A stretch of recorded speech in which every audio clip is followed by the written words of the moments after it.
Hey everybody, welcome back to another video. Just to add a little bit of background to this is the Wills Point Flyin. It is a beautiful, crisp, in the 50s morning. Visibility is impeccable. There's not a cloud in the sight. Not that clouds are bad, they're sometimes cool. I'm just gonna let you enjoy the takeoff.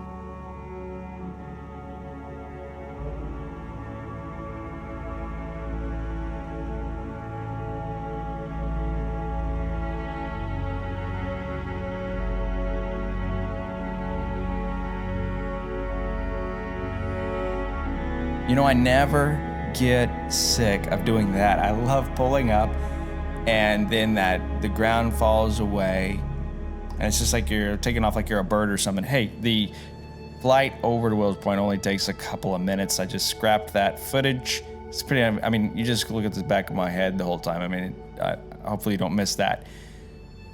Landing. Now, I will say this looks like it's like I'm way out from the runway, but it's usually just due to the wide angle lens of the GoPro. It kind of gives that illusion, but you can tell I do add a little bit of power here and there. I try to be hard on myself when I land. I try to, you know, if there's the ability to, I try to do a landing where I can never exceed, if my engine left and quit, I could land without any power. So not a bad landing.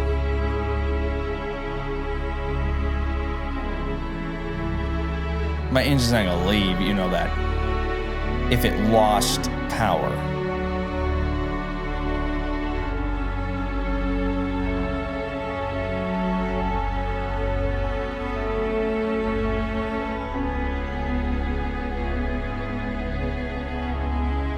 Once again, just a beautiful, beautiful morning.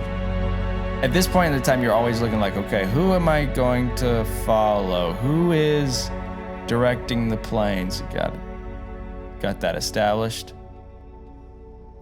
This music is starting to sound like it's droning, but I like it for dawn videos, so hope you enjoyed that. Hey, so what do you do when you get to a fly-in? You always have to enjoy the pancakes, the coffee, and the sausage. At this fly-in, they actually also had a car show. So after breakfast and catching up with another guy I know,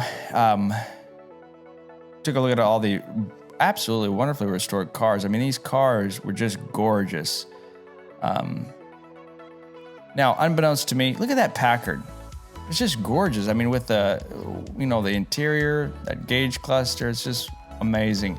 Unbeknownst to me, I have a small rubber piece of my case actually protruding into the upper right hand corner of every single one of my photos. That was a bummer. So I just blasted through them. This is pretty cool little plane. A gyrocopter flew in and I got this video. This thing looks like a blast. I mean, one of the best flights I've ever had was in Oshkosh. At Oshkosh, I was able to go up at a trike.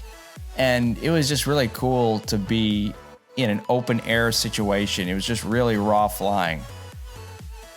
Really, I was glad to see several airplanes there. The last time I went there weren't a lot. There was more this time.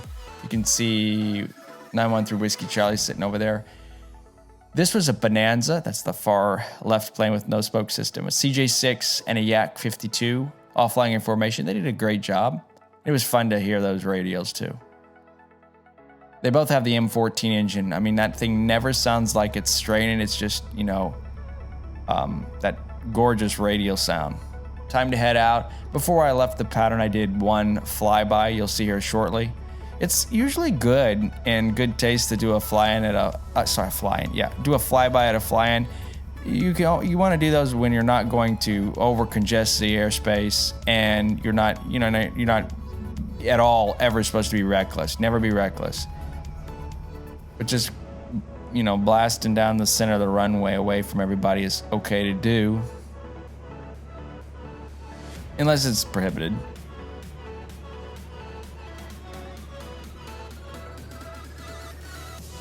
Now it's a little bit bumpy. It's warming up, a little bit choppy.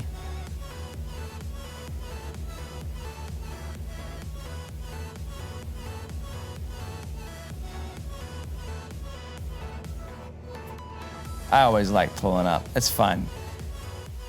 Headed back, and this is try 2 at landing. There was somebody doing some weeding at the threshold of the runway. I just didn't feel safe, so I went around and got it the second time.